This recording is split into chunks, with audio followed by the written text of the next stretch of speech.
বিসমিল্লাহির রহমানির রহিম। আসসালামু আলাইকুম। আমি কাঁচকলা দিয়ে ট্যাংরা মাছতে রান্না করব। পেঁয়াজ কাঁচা ঝাল ভেজে নিচ্ছে,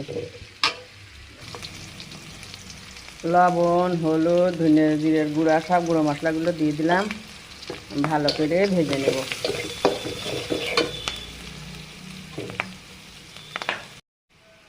মশলা ভালো করে ভেজে নিচ্ছি। এবার আমি মাছগুলো দিয়ে কষিয়ে নেব সুন্দর করে। ট্যাংরা মাছ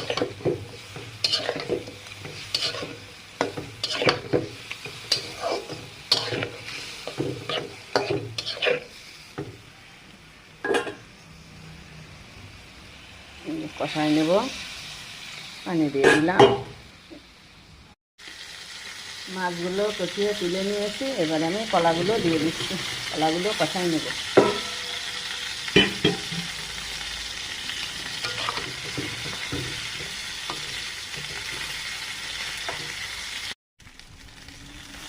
ট্যাংরা মাছগুলো আমি দিয়ে দিলাম, মাছ কষাই রেখেছিলাম, মাছগুলো দিয়ে দিলাম।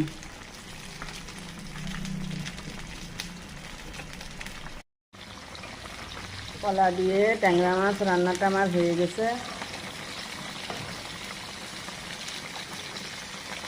আল্লাহ হাফেজ।